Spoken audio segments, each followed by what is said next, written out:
तो ये कहाँ की पंडिताई हुई? विमला प्रधान की वन पीस में ही था तय हुई। पता है पंच तत्वों से बना, तो जी से उसे जनरेट, ओ से ऑपरेट और डी से डिस्ट्रॉय। गॉड मतलब ऊपर वाला। अब ऊपर वाला है कि नहीं कोई देखा है? अगर किसी भी समाज को नेस्तनाबूद कर देना है, हमारे अव्वल नेता लोग में आपको अपडेट करना हो। हेलो, नमस्कार, प्रणाम, जय सभा, जय बड़ादेव। आप देख रहे हैं आरटीडी थॉट्स यूट्यूब चैनल।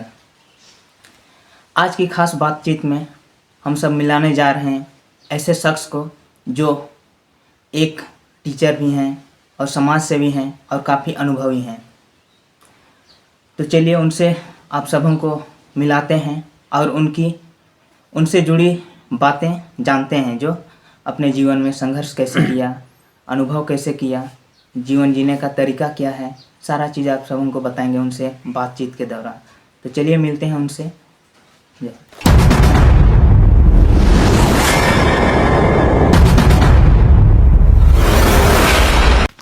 आप देख रहे हैं RTD thoughts YouTube channel. RTD thoughts YouTube channel आप सबों को स्वागत करते हैं। आज की खास बातचीत में हम आप सबों को मिलाने जा रहे हैं ऐसे शख्स से जो एक शिक्षक भी हैं और समाज सेवी हैं, जो बचपन से समाज से जुड़े हुए हैं। सर को काफ़ी एक्सपीरियंस है, अनुभव हैं समाज के बारे में, जीवन के बारे में और अन्य चीज़ों के बारे में।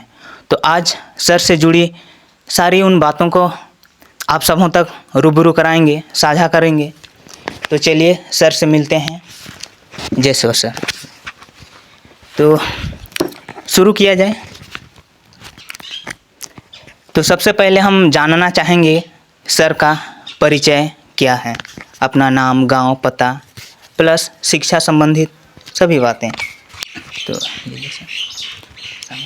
सबसे पहले मैं सभी दर्शकों को सेवा जोहार, झारखंडी जोहार। मेरा गांव एक ऐसे वीरान जंगल में था। फिलहाल कुछ रोड बनी हुई है। उस समय साइकिल तो दूर, पैदल भी आने जाने में मुश्किल होती थी। उस दरमियान में मेरे गांव जो ढोड़ीजुर है, टैंसेर पंचायत के केरसे प्रखंड से, वहाँ पर मैं गोंड समाज में लगभग 60 घर हैं। 60 घर में पहला आदमी हूँ, पहला इंसान हूँ जो ग्रेजुएशन किया। और इस संघर्ष को, यानी कि अपने जीवन के संघर्ष को आगे बढ़ने के लिए मेरे जितने भी गोंड समाज के लोग हैं उनको प्रेरित किया। रही बात मेरी शिक्षा, गांव में ही हुई 5वीं तक। उसके बाद बोलबा प्रखंड में गए 8वीं तक, फिर केरसे वापस आ गए 10वीं तक। तो उसी दरमियान 9वीं क्लास में जब हम थे तो कोरकोट जोर गए हुए थे और वहाँ मैंने एक संगठन को देखा और मेरा थिंक यहीं से बदलाव शुरू हुआ कि जब ये लोग संगठन कर सकते हैं तो हम अपने गांव में क्यों नहीं कर सकते हैं। ये बदलाव वहीं से कोटकोट जोर से हुआ और हम घर आए। घर आने के बाद सभी यूथ को इकट्ठा किए। इसमें केवल यूथ लोग थे। सभी यूथ को इकट्ठा किए और एक संगठन बनाए। उसका संक्षेप में नाम है BTSWD, branch of tribal welfare social development. ये संगठन बनाया और इसमें हम लोग पैसा लेन देन करते थे, यानी कि बैंक की तरह करते थे। और लेन देन जैसे ही शुरू हुआ कि 1 साल 2 साल लगभग चला, हम लोग लोन देते थे कम ब्याज में, 50 पैसा करके देते थे। लेकिन उसी दरमियान मेरा केरसे से सिमडेगा प्लान हो जाता है, यानी कि हम कॉलेज के लिए सिमडेगा चल दिए। तो मेरे वहाँ जाने से ये जो संगठन था वो धीरे धीरे कमज़ोर हो गया और टूट गया। टूट गया पूरी तरह से टूट गया। उसके बाद मैं महासभा की ओर रुख किया, हेड गद्दी महासभा की ओर रुख किया। वहाँ गए तो उस समय हमारे मोहनाथ प्रधान जी अध्यक्ष हुआ करते थे। उन्होंने मुझे कहा कि आप जो भी करना चाहते हैं पूरा हेड गद्दी स्तर में कर सकते हैं, मेरी ओर से छूट है। अच्छा, आपको छूट दे दिया? छूट दे दिया। इसके बाद हमने 8-10 लड़का लड़कियों का एक संगठन बनाया। जी। उस संगठन के जरिए हर गांव-गांव घूमते थे और शाम शाम को बैठक करके केवल लड़का लड़की नहीं, सभी गांव ग्रामीण को बैठा के हम लोग समझाते थे। और समझाने में हमने आपका सावित्री जो ये समसेरा की हॉकी खिलाड़ी थे उसका उदाहरण देते थे, समुराय टेटे का देते थे, कांति बा का देते थे। उस समय तक मेरे ख्याल में ये हमारे महारानी दुर्गावती नहीं आई थी। अच्छा। नहीं आई थी। तो जब अध्ययन करते करते करते करते जब हम लोग संगठन बना लिए, तब दुर्गावती का नामकरण मेरे दिमाग में कहाँ से उपजा ये तो नहीं पता। अच्छा। हाँ, लेकिन कहीं से हम सुने थे ज़रूर कि दुर्गावती है। अब हम लोग को कांति बा मसीरा सुरीन की ज़रूरत नहीं था कि दुर्गावती का उदाहरण देना शुरू किए। और हेडगदी में घारसा में पहला झारखंड में जो है दुर्गावती बलिदान दिवस की स्थापना हमने किया। अच्छा। हमने किया, वो भी एक फ़ोटो बनाकर किए। और उस में घारसा के लोग, अगल बगल के अवगा लोग के सभी लोग, युवा बुजुर्ग सभी लोग शामिल हुए। और उसके दुर्गावती के बारे में हमने विस्तार से बताया। ये हमारे गोंडवाना की रानी है, मंडलागढ़ की रानी है। और इन्होंने अपना जीवन तक अंतिम क्षण तक लड़ाई लड़े। जी। इस तरह अब इधर एक तरफ मैं समाज में था, दूसरे तरफ मेरा शिक्षा पढ़ाई चल रहा था। चलते चलते वहाँ बीच में क्या हुआ कि ज़्यादा ध्यान मेरा समाज की ओर चल गया। जी। तो शिक्षा में मेरा कमज़ोर हो गया। कमज़ोर होने के बाद मैंने ग्रेजुएशन में 1 साल लैप्स हो गए। 1 साल लैप्स कर गए। कहने का मतलब कि मैंने कंप्लीट नहीं किया, नहीं कर पाए, मतलब तब हाँ ज़्यादा रेस हो गए समाज की ओर। तब मुझे लगा कि खाली हाथ समाज सेवा भी नहीं संभव है, अब कुछ अपने लिए भी तो करना है। जी जी जी बिल्कुल। समाज सेवा के लिए भी इनकम ज़रूरी है। तो मैंने थोड़ा सा बाइक हो गया, बाइक मतलब एक कदम पीछे हो गए। हिटलर वाला नियम में चला गया, एक कदम पीछे हो गया। और मैंने कहा कि सबसे पहला काम है ग्रेजुएशन पूरा करना, क्योंकि मेरा गांव में कोई ग्रेजुएशन वाला था ही नहीं। अब पहला व्यक्ति मैं ही हूँ जो वहाँ ग्रेजुएशन किया। उसके बाद मैं देखा कि ग्रेजुएशन पूरा हो गया। हालांकि समाज को मैं छोड़ा नहीं, है ना, चलते रहा, लेकिन वहाँ थोड़ा सा बैकफुट में थे। उसके बाद देखा कि मैं अब समय है, तो हमने एमए वाला ज्वाइनिंग भी कर लिए इग्नू से, वहीं से।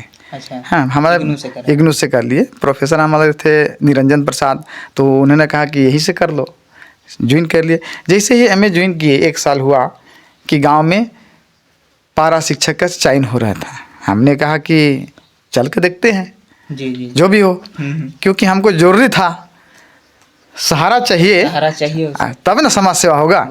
तो मैं वहाँ चला गया। तो वैदावे कि वहाँ कोई ग्रेजुएशन था ही नहीं, इसलिए मेरा सिलेक्शन हो गया। आप अकेले थे? हम अकेले थे। अच्छा। तो अकेले में मेरा ही हो गया जी। उसके बाद थोड़ा सा इनकम आना शुरू किया, तब मैं फिर समाज की ओर एक बार और रुख किया। और अब महासभा में थोड़ा सा दमखम के साथ भाग लेना शुरू किया, लोगों को जागरूक करना शुरू किया। पढ़ाई के बारे में आप लोग को विश्वास नहीं होगा कि अवगा क्षेत्र हो या कहीं भी हो, लड़कियों को बाहर जाने नहीं देते थे। अच्छा। लेकिन हम घर घर जाके उन लोग को जिम्मेवारी के साथ लेके आते थे। और वहाँ समर कैंप, आप लोग को शायद पता होगा कि पहला समर कैंप घारसा में ही शुरुआत हुई थी, वो भी हम ही किए थे।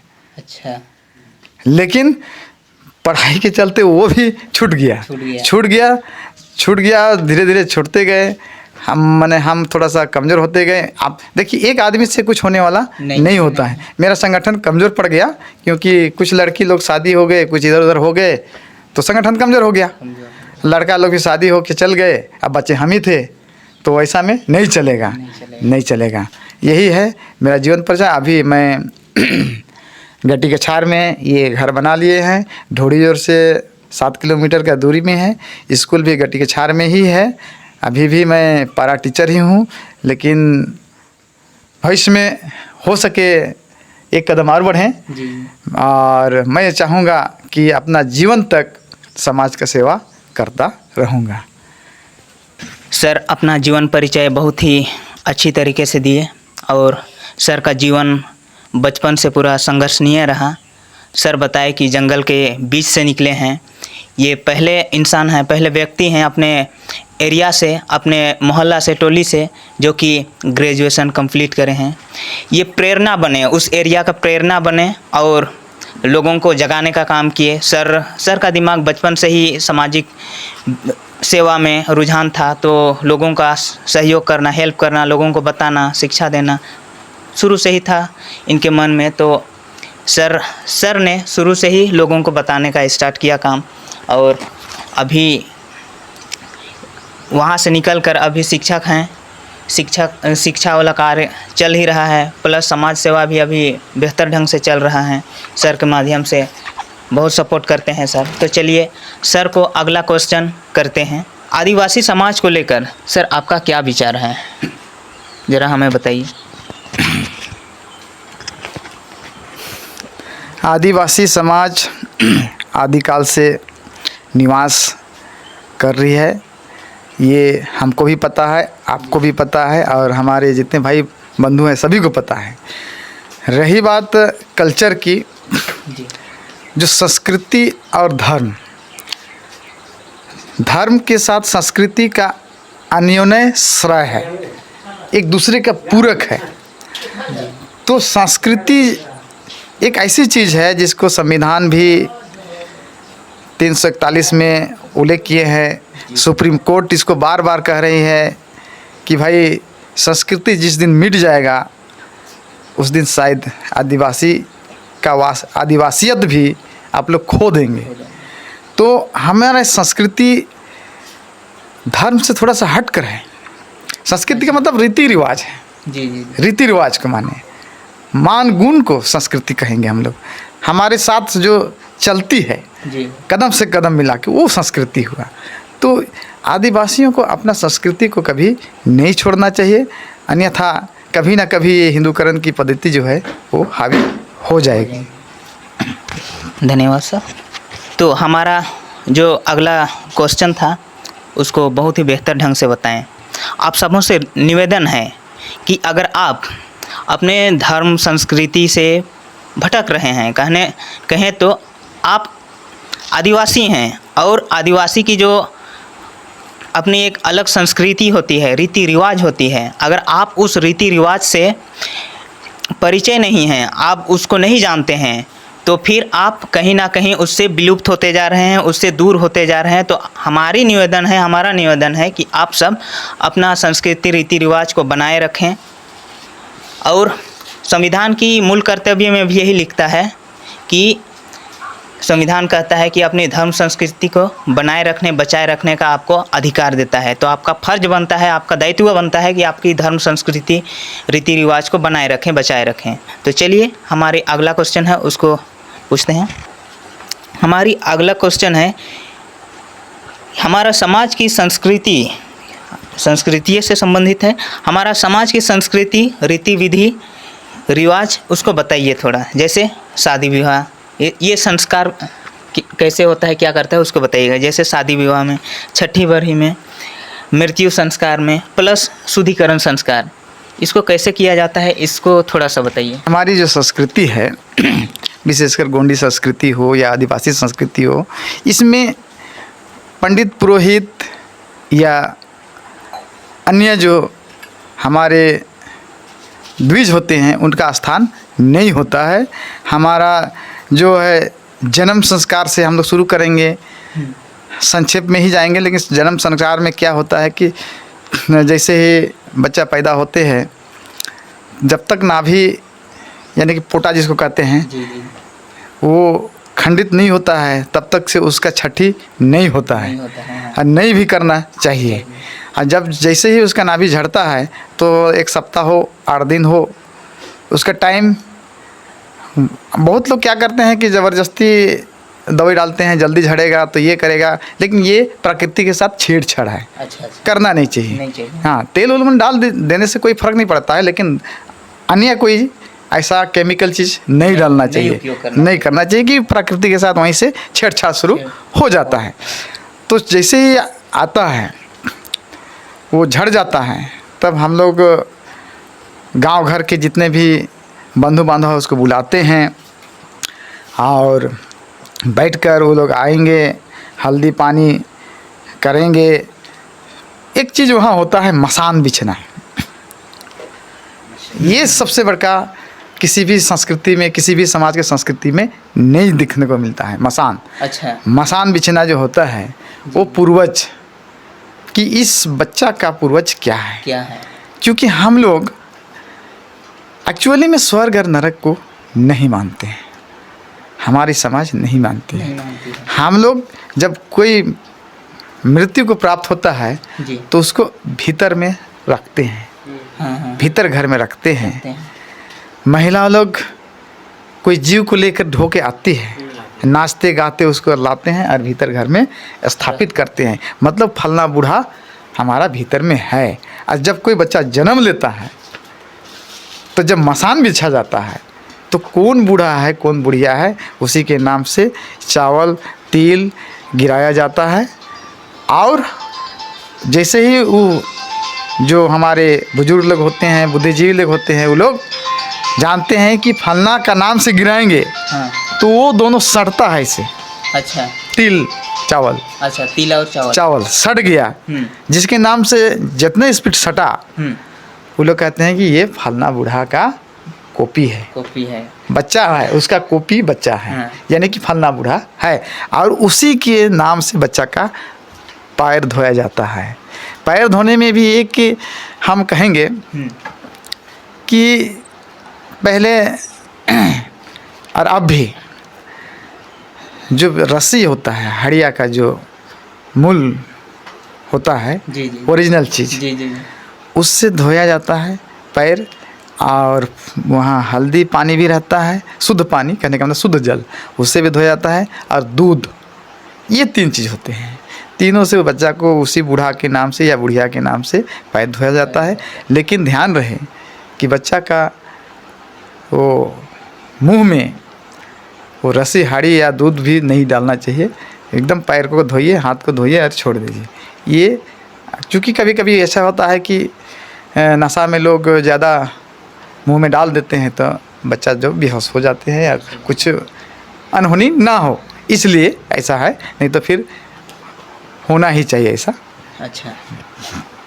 तो अगला कह रहे थे कि जन्म तो हो गया जी।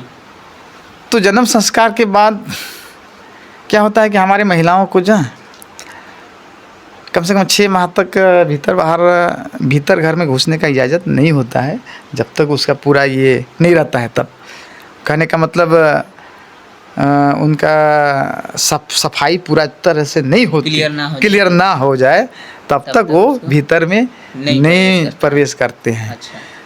फिर भी 21 दिन के बाद आप लोग कुछ भीतर बाहर, मन भीतर तो नहीं, बाहर आसपास इजाज़त मिलता है। इसी को बहुत जगह एकेसिया भी कहते हैं, लेकिन एकेसिया होता नहीं है, ये नामकरण संस्कारिक है। नामकरण हम लोग छोटी दिन नहीं करते हैं, उस दिन नामकरण नहीं होता है। अच्छा। लेकिन अब क्या हो रहा है कि सरकारी तंत्र में जन्म हुआ और आपको नाम देना है। हाँ, ये बात तो ही है। तो यहाँ भी एक संस्कृति हमारी जा रही है, क्योंकि समाज में बैठते थे उसके बाद नामकरण होता था ना। अब क्या हो रहा है कि जन्म हुआ और नामकरण दे दिया, तुरंत दे दिया। ये हमारी संस्कृति पर घात है, लेकिन सरकारी है, सरकारी तंत्र को भी मानना पड़ेगा। और लेकिन वही नाम को फिर हम लोग रिपीट समाज में कर देते हैं। ये नामकरण हो गया, इसी को बरही कहते हैं। बरही कहते हैं। उसके बाद बरही के बाद क्या होगा, हम लोग का शादी है ना, शादी आते हैं। शादी में भी ये संस्कृति हमारे साथ, जैसे शादी हुआ तो जैसे एक उदाहरण देते हैं, ज़्यादा तो नहीं, हम ऐसे फेरा करेंगे, है ना। हमारे समाज में जो शादी होती है पंडित से लगभग नहीं होती है, लेकिन हिंदूकरण की पद्धति में पंडित को लोग मानने शुरू किए हैं। इसका दोष मैं हमारे समाज के जो अगुआ साथी हैं उन्हीं लोग को दूंगा। हमारे महासभा के अगुआ साथी हो या राजनीतिक से जुड़े हुए लोग हैं, ये लोग विशेषकर जोड़ देते हैं हिंदूकरण के लिए ताकि वोट बैंक बने, लेकिन ये भी संस्कृति पर आघात है। हम लोग जो शादी ब्याह करते हैं तो जैसे परिक्रमा करते हैं तो इधर से तो अब पंडित बैठता है तो कहता है इधर से घूमिए। हमारा जो संस्कृति है तो एक अलग है। हम लोग 6 कुल या 5 कुल मिल के शादी ब्याह करते हैं। जी। और अभी फिलहाल भूमिका संघ कहने का मतलब है हमारे पांडीपारी कुपार लिंगो ने जो गुरु बनाए थे जी। उन्हीं का नाम भूमिका है। उन्हीं का जो प्रशिक्षित लोग थे उन्हीं को भूमिका संघ भूमिका कहा जाता था। तो वो लगभग मिट गया है। भूमिका का अब दूसरा रूप हम लोग का था परगनिया भी कह सकते हैं। ये जो हम लोग देख रहे हैं ना जी, ये लगभग वाइट जो कलर है वो उसी का प्रतीक है। हमारे यहाँ जो वाइट कलर है हाँ। वो उन्हीं का प्रतीक है, परगनिया का प्रतीक है वाइट कलर।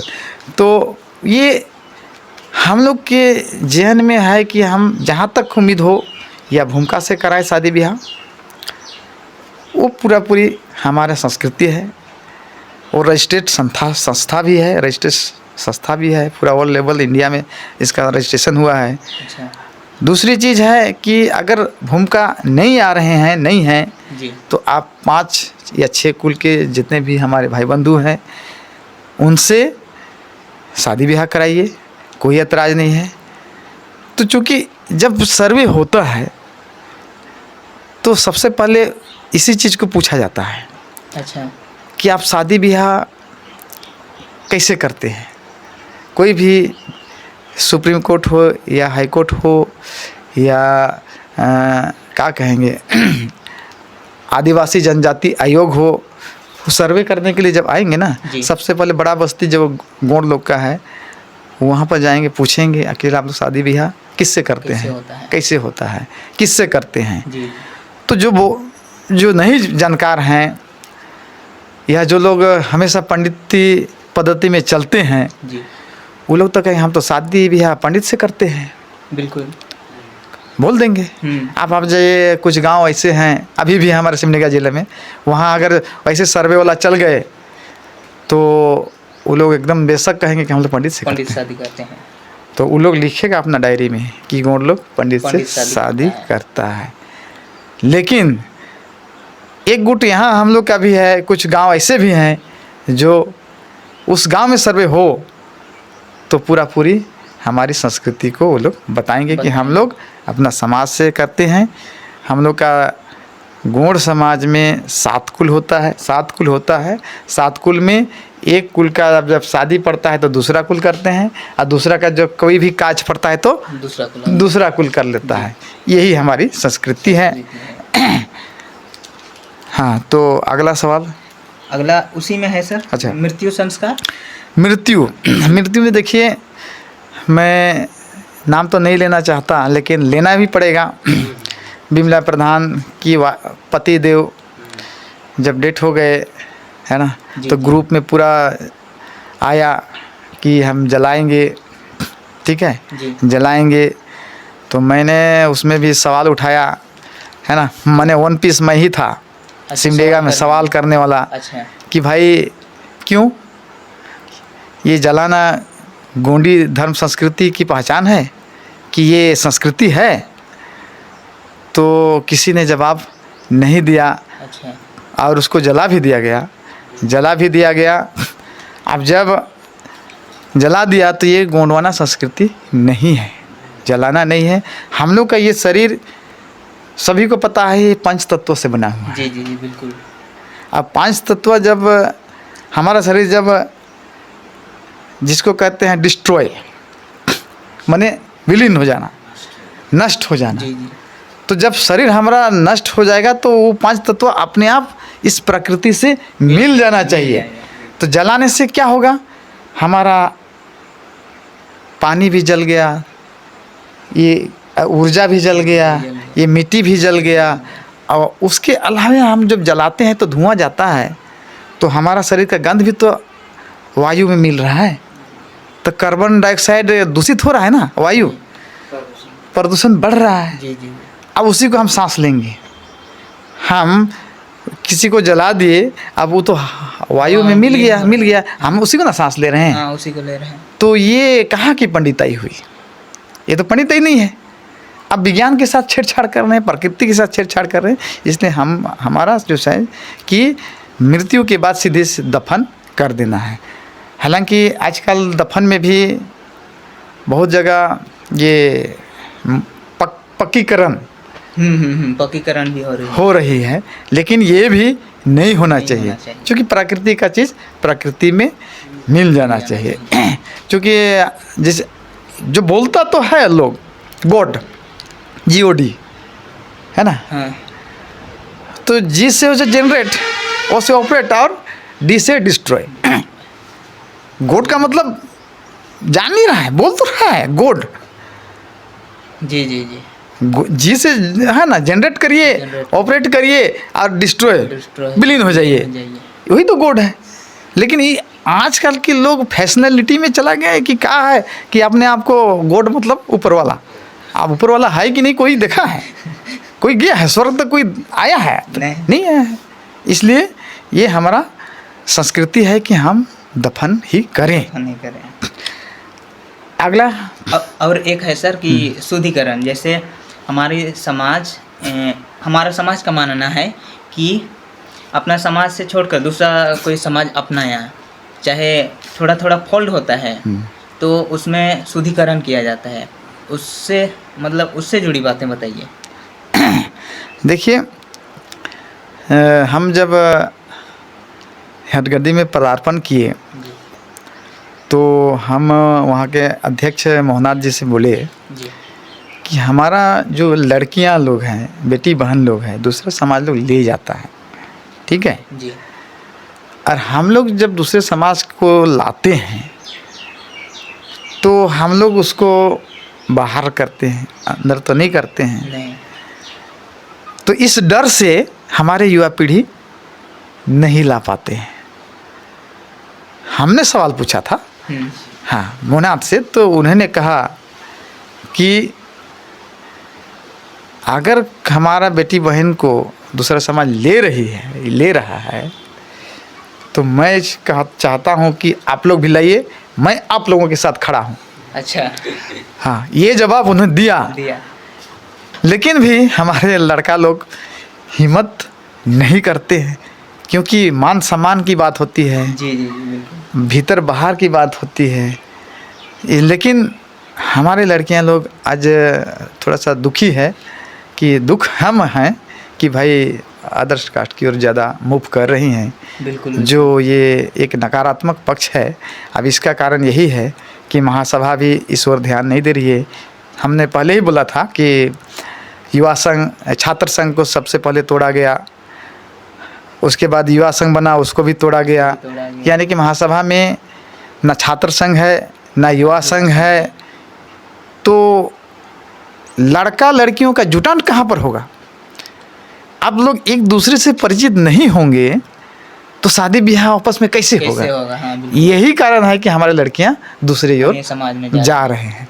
अगर हम लोग के समाज के पूरा जिला का लड़का लड़की इकट्ठा हो, जैसे समर कैंप होता है, जी जी जी, वहाँ पर लड़का लड़की लोग आते हैं, वहाँ पर अगर एक दूसरे को पसंद कर लेते हैं तो मैं चाहता हूँ कि हमारे समाज के किसी को ऐतराज़ भी नहीं होना चाहिए, बल्कि इज्जत के साथ बातचीत करके उनको शादी ब्याह कर देना चाहिए। तो ये दूसरे समाज में जो जा रहे हैं वो रुक जाएगा। ये कमी है। इस कमी को हम लोग कल परसों हेडगद्दी में चर्चा किए थे अध्यक्ष के महोदय। उन्होंने कहा कि ठीक है, गर्मी में हम लोग भी एक प्रोग्राम करते हैं समर कैंप की तरह। पहले तो करते थे, लेकिन अब फिर से शुरुआत करने की ज़रूरत है। और उसमें लड़का लोग भी थे, है ना, 8-10 को लड़का लोग थे। उन्होंने कहा कि ठीक है, गर्मी छुट्टी में हम लोग खेल रखते हैं, क्रिकेट खेल। अच्छा। उसके माध्यम से लड़का लड़की लोग को इकट्ठा करेंगे और एक दूसरे से जोड़ने का प्रयास करेंगे। इससे क्या होगा कि हम यहाँ से हैं ढोड़ीजोर से जी, कोई है तो शमशेरा से हैं, तो शमशेरा का लड़का और वहाँ का लड़की से परिचित हुआ ना। हाँ बिल्कुल। कल के दिन में ये लड़का यहाँ ढोड़ीजोर वाला देखिएगा किसी के साथ तो टोकेगा जरूर। कहाँ कैसे? अगर अदर कास्ट के साथ लोग घूम रही है तो उसको थोड़ा सा तो शर्मिंदगी होगा ना। होगा। तो अपने आप धीरे धीरे रुक जाएगा और हमारे समाज में ही शादी ब्याह होगा। आप लोग देखते हैं कि पारिस में या चर्च में भी आजकल युवा संघ होता है, इसलिए चर्च में जितना भी लड़का लड़की होते हैं मिशन के, सभी इकट्ठा होते हैं और एक दूसरे को वहाँ मनपसंद करते हैं। जी बिल्कुल जो एकदम होता है। तो वो नीति हम लोग के समाज में लानी है, और इसको यही एक उपाय है समर कैंप के माध्यम से, या तो हम लोग गांव-गांव जाके युवा लोग को जागरूक या युवती को जागरूक करके। अगला हमारा इस क्वेश्चन को बहुत ही बढ़िया तरीके से सर ने बताए हैं। तो हमारा संस्कृति और समाज में जो काफ़ी गड़बड़ हो रही है उनको सर ने बताए हैं। मैं सभी युवा युवती से कहना चाहता हूं कि जो गड़बड़ियां हो रही हैं उन्हें आप सुधारिए। सुधारना कैसे है कि अपना समाज के बारे में थोड़ा सा जानिए और सीखिए। सीखने के बाद उसको स्वीकार करिए और मानिए कि हमारा समाज का असल में असलियत में हमारा रीति विधि क्या है, रिवाज क्या है, हमारा संस्कार क्या है, शादी विवाह कैसे होता है, किनसे होता है नहीं होता है, 6 कुल होता है 7 कुल होता है, स्कूल के बारे में जानिए, हमारा गढ़ के बारे में जानिए। तो इन सभी चीज़ों को आप सबों को जानना होगा। तो वैसे में हमारी जागरूकता होगी और हम सब जो भटक रहे हैं उसमें नहीं भटकेंगे और अपनी समाज की ओर एक बढ़ेंगे और अच्छा समाज बनाएंगे, और आने वाला दिन में काफ़ी अच्छे ढंग से क्या कहें जीवन यापन होगा हमारे समाज का। तो अगला क्वेश्चन की ओर चलते हैं, जिसमें था लिखे हैं कि यह है महासभा को लेकर सर, कि आज़ादी से लगभग 1-2 साल पहले से हमारी गौंड समाज का सभा सोसाइटी चल रही है, जागरूक अभियान चल रही है, फिर भी हमारा समाज जहाँ है वहीं के वहीं मुझे लगता है, मेरा भी वही कहना है, प्लस इधर उधर से भी हम सुने हैं कि हमारा समाज बहुत पहले से चल रही है, उसको कोशिश किया जा रहा है, लेकिन अभी तक कोई नज़र में नहीं आया है, सक्सेस नहीं मिला है। तो क्या कारण हो सकता है उसका, कोई ऐसे ठोस बात बताइए जिससे कि हमारा समाज अभी तक पीछे है और आगे आना भी नहीं चाहता है। ऐसा कारण क्यों है? हमारे समाज के अगुआ साथी या अगुआ जो नेता लोग थे, उन लोग का फोकस केवल संगठन पर था, केवल संगठन। वो लोग का जो इधर उधर जो तितर बितर हो रहे थे उस दरमियान, उसको बचा के रखना था। वो लोग का फोकस शिक्षा और आर्थिक पहलू पर नहीं था। वो लोग केवल दूसरे अर्थ में कहें तो अपना समाज को लेकर राजनीतिकरण ज़्यादा चाहते थे। वो लोग राजनीति में, चूँकि राजनीतिक में उस समय 2 ही पहलू थे, एक तो हिंदू और दूसरा ईसाई मुसलमान। तो ये 2 पहलू थे। दोनों पहलू में हमारा गौड़ समाज को ये लोग धीरे धीरे हिंदू पद्धति कर ले गए, और यही कारण है कि शिक्षा और आर्थिक जो समस्या था उस पर ध्यान नहीं गया। तो जब तक आर्थिक और शिक्षा नहीं आएगा तो विकास कहाँ से होगा। कहते हैं ना जी कि अगर किसी भी समाज को नेस्तनाबूद कर देना है तो उसका शिक्षा को मिटा दीजिए, उसका अपना जो धर्म है उसको मिटा दीजिए, संस्कृति को मिटा दीजिए और आर्थिक नाकाबंदी कर दीजिए। यानी कि वहाँ उस समाज में आर्थिक का कोई ऐसा माने बीज मत बोइए ताकि वो लोग गरीब का गरीब रहें और आप लोग जो कहेंगे उसके पीछे पीछे चलते रहें। हमारे अगुआ नेता लोग यही किया। अच्छा,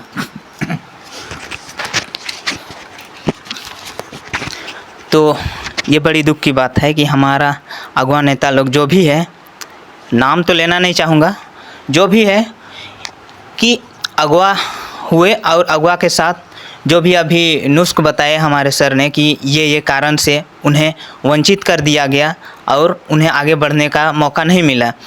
तो चलिए हमारा आखिरी लास्ट क्वेश्चन है जो कि हम सभी युवा युवतियों के लिए है। आज की बदलती दौर में सर आप हम युवा युवतियों को क्या ऐसे सुझाव देना चाहेंगे? आपका विशेष सुझाव क्या होगा? सभी युवा युवतियों को मैं यही कहूँगा कि जिस तरह से दुनिया बदल रही है उस तरह से अपने आप को अपडेट करना होगा। उस माहौल में ढालने का प्रयास करना होगा। वही हम एक बात और बोले थे, वही बताएंगे कि दुनिया जो है, विकसित देश हो या विकासशील देश हो, 7G 8G 9G की ओर बढ़ा है और अभी भी हम लोग का देश जो है 5G चल रहा है। तो हम अपडेट कहाँ हैं? हमको ज़्यादा धार्मिक होने की ज़रूरत नहीं है। हम लोग को इकोनॉमिक पर ध्यान देना चाहिए, शिक्षा पर ध्यान देना चाहिए।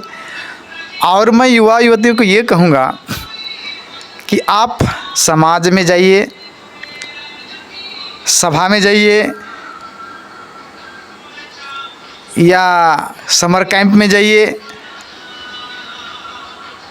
नाचने देखने भी जाइए, हम मना नहीं करते हैं, लेकिन आपका रास्ता क्या है उसको ज़रूर याद रखिएगा। एक शिक्षक का रास्ता क्या होता है, एक छात्र का रास्ता क्या होता है, एक छात्र स्टूडेंट का रास्ता होता है कि उसको पढ़ाई करना है। जब तक पढ़ाई नहीं करेंगे तो आगे नहीं बढ़ेंगे। इसलिए आप नाचिए भी, डेगिए भी, सभा भी जाइए, समाज में भी जाइए, लेकिन आपका जो मेन काम है वो है शिक्षा। अगर स्टूडेंट हैं तो शिक्षा है, उस शिक्षा को भूलिए नहीं कि अरे हम तो पढ़ाई करना है। जी। कहते हैं ना, शाम का भूला हुआ सुबह में वापस आ जाता है, तो उसको भूला नहीं कहते हैं। इसलिए संस्कृति को भी ध्यान देना है, नाचना डेगना भी है, लेकिन अपना मेन जो काम है, एक स्टूडेंट का मेन काम है पढ़ाई, उसको ध्यान रखना है। तो चलिए, आज की खास बातचीत में हमें, हमारे समाज को और हम सबों को हमारे सर ने बहुत ही बढ़िया तरीके से सुझाव दिए हैं। तो बहुत लोग कहता है केवल पढ़ाई कहते हैं। तो इसके लिए हमारी एक संस्था बनी है, पे बैक टू सोसाइटी, जो युवा पढ़कर कुछ नहीं कर पाए उसके लिए यहाँ लोन की व्यवस्था हम लोग कर रहे हैं, किए हैं और दे भी रहे हैं। तो इसलिए हताश होने की ज़रूरत नहीं है, आप केवल शिक्षा ग्रहण कीजिए, बढ़िया से पढ़ाई कीजिए। जितने भी मैं बता देना चाहता हूँ फिर से कि अभी जो सर बताएं, ये पे बैक सोसाइटी नाम से चल रही है एक संस्था या फिर एक ग्रुप, जिसमें सर लोग अपना हर महीना का कुछ आय आमदनी को डोनेट करते हैं, जमा करते हैं अपने समाज के लिए, अपने समाज के बच्चों के लिए, लोगों के लिए, ताकि उसमें से अगर कोई व्यक्ति कुछ करना चाहता है तो वहाँ से लोन ले सकता है। वो भी है कि 1 साल निःशुल्क लोन ना सर, 1 साल निःशुल्क लोन, उसमें कोई ब्याज व्याज नहीं लगेगा।